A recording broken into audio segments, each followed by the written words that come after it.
Bonjour à toutes et à tous et bienvenue chez les Chroniques du Commander. Je suis Ragun et aujourd'hui on va voir ensemble les cartes de l'extension Donjons et Dragons pour le duel Commander.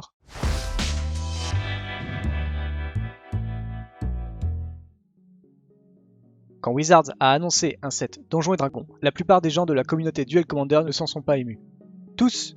Non, car un petit groupe d'irréductibles joueurs y a vu là la possibilité d'optimiser, voire de placer dans les tiers 1 du format un vieux général un peu oublié de tous, l'Ur-Dragon.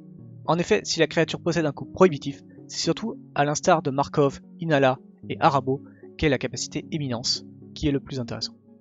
En proposant aux joueurs des dragons à bas coût, Wizards a soulevé l'espoir pour certains de voir ce grotesque général arriver sur le devant de la scène. Ils avaient oublié que le set se voulait être un set de base. À la sortie des reveals, le nombre faramineux de dragons abusifs s'est élevé au nombre de 1. Allez, 2, plus un kobold, pour vous faire plaisir. Le dragon restera donc dans l'oubli encore une fois jusqu'au prochain set qui mettra les dragons à l'honneur. C'était un point que je tenais à soulever, car l'éminence est une capacité complètement abusée dans le duel commander et que cette extension aurait pu obliger le comité à bannir ce général qui à la base n'est pas du tout considéré pour du compétitif. Passons maintenant à ce qui nous intéresse le plus, les tops généraux pour le duel commander. Et on commence ce top avec en top 5, Noirmort Dracolich. Nouveau général mono noir. Bien qu'ayant une défense ridicule, il se rejoue depuis le cimetière, ce qui est très appréciable quand on voit la puissance de Kroxa, qui est un très bon deck de duel commander. Encore que pour le moment, ce genre de deck souffre peut-être un petit peu de l'exil très présent en ce moment dans les decks. Le dragon peut pousser l'archétype aggro mono noir, existant déjà sous la forme de Yawgmoth, Turlupin ou Drana, ou passer en mode full control vu que le général ne coûtera que 4 mana maximum. Top 4, je place Orcus, prince de la non-vie. Ok, c'est cher, très cher même, mais il est polyvalent, et c'est ça qui est cool chez ce démon. Bonne stat, on a une 5-3 vol piétinement, ce qui devrait logiquement atteindre l'adversaire régulièrement. Il possède deux capacités assez cool que sont de vrasser le board en échange de points de vie. C'est très appréciable en ce moment car le format a tendance à s'accélérer et beaucoup de joueurs se tournent vers des decks agressifs avec des créatures à bas coût et donc par définition aussi une très faible défense pour prendre de vitesse l'adversaire. Avec le démon, vous allez pouvoir nettoyer proprement la table sans souci et si au contraire vous affrontez un deck plus contrôle, vous pouvez activer sa seconde capacité qui fera ramener un bon nombre de vos créatures sur le champ de bataille. En top 3, voici Trelasara, danseuse de la lune. Nouveau général blanc-vert, 4 points de vie cette fois-ci. Les couleurs sont assez cool en ce moment, la plupart des créatures assez impactantes du format sont vertes ou blanches. La question sera de savoir si Karlov restera la référence des decks lifelink, car le noir apporte de la gestion que le vert n'a pas forcément. A contrario, l'association des couleurs Celestia rend le deck beaucoup plus budget que son homologue Orzhov. Le fait de pouvoir appliquer un regard à chaque fois que l'on gagne des points de vie jouera très certainement un rôle dans votre choix de général et de deck building. Oswald Thorviolon récupère la seconde place de ce top.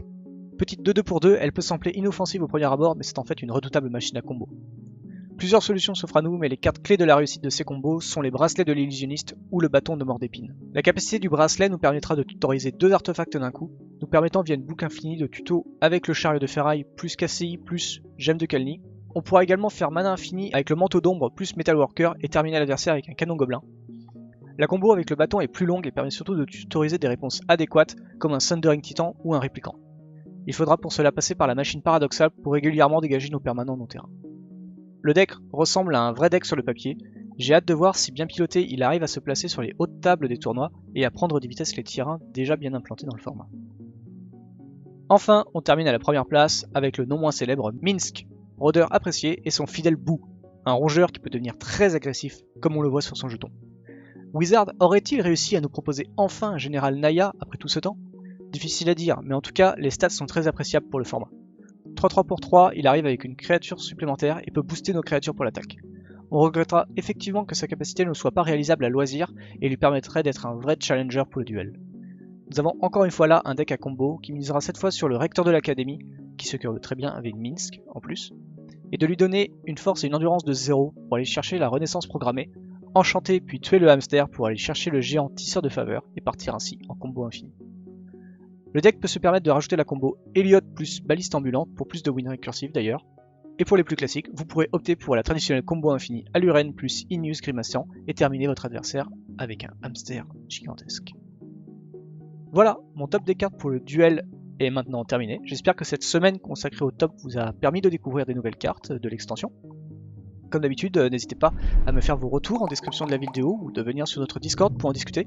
Si le contenu vous plaît et que vous aimez la chaîne, n'hésitez pas non plus à nous suivre sur Facebook et Twitter, vous abonner également sur Twitch et YouTube et de mettre un pouce bleu sur cette vidéo si mon top vous a convaincu.